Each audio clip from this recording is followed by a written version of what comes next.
This is another version made in Japan. It's actually smaller and made better.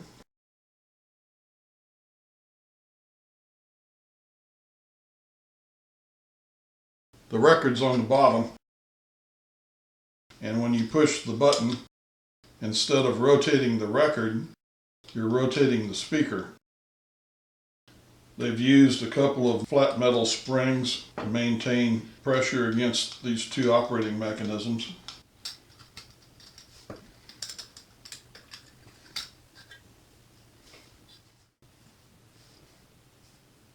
You can see the record down on the inside. This is the phonographic arm. The needle's on the bottom of it.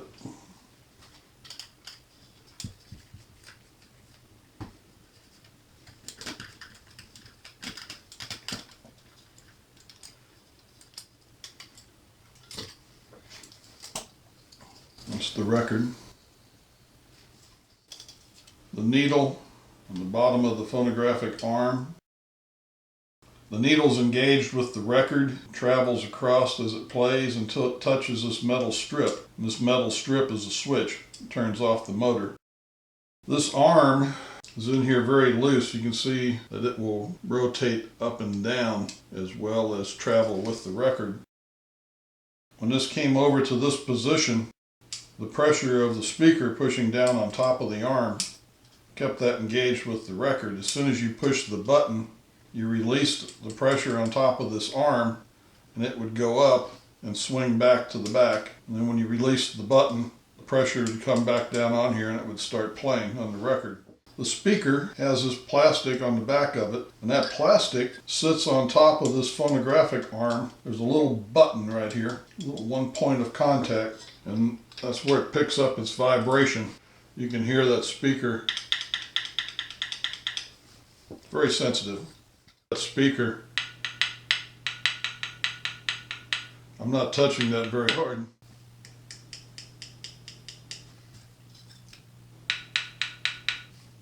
This flat metal spring pushes down on this arm for the speaker, and the amount of tension that's applied by that spring determines how much weight is on this record needle. The record has a drum around it. This is the original drive belt. It's still in quite good shape. And the motor shaft on this motor is smooth. This unit did not want to run until I put a little oil on both ends of the motor shaft and spun it. And after it ran for a couple of minutes, it's good to go again. All of the contacts were soldered. This bare wire, the spring metal. There's no corrosion problems in here at all after all these years. And the metal contacts in the battery compartment are clean, no corrosion on those. The next trick is to put this back together.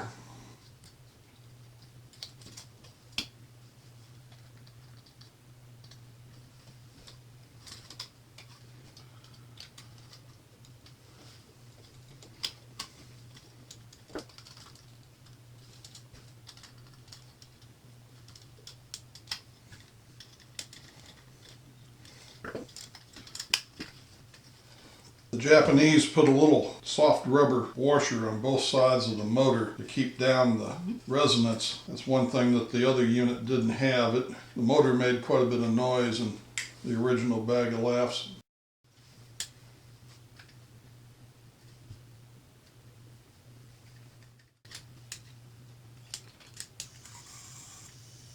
Make sure it's running.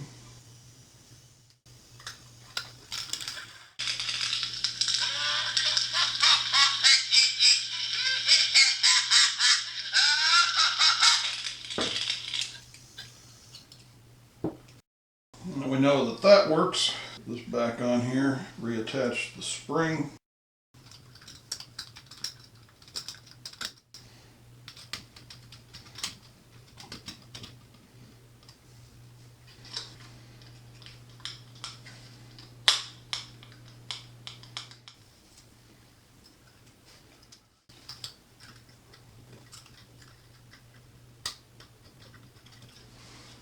Get these little wires out of the way.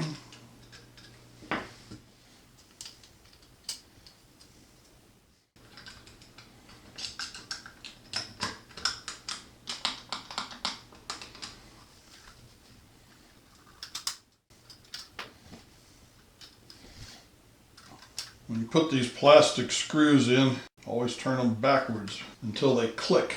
And you get the threads timed with the existing threads in the plastic. You won't strip them out. Put the battery back in. When you put this together, they provided access to this screw so you can adjust how much weight is on the player needle. Like right now, there's insufficient weight. It won't play anything but static.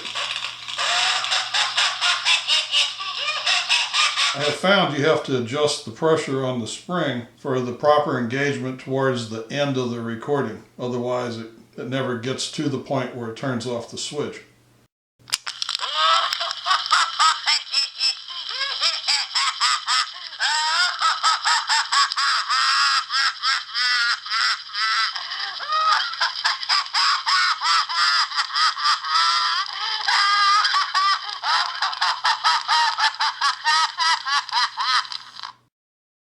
And that's how that one works. Much more compact than the original, more complex, more accurate. You can take it apart and you can work on it. It's a better designed little toy.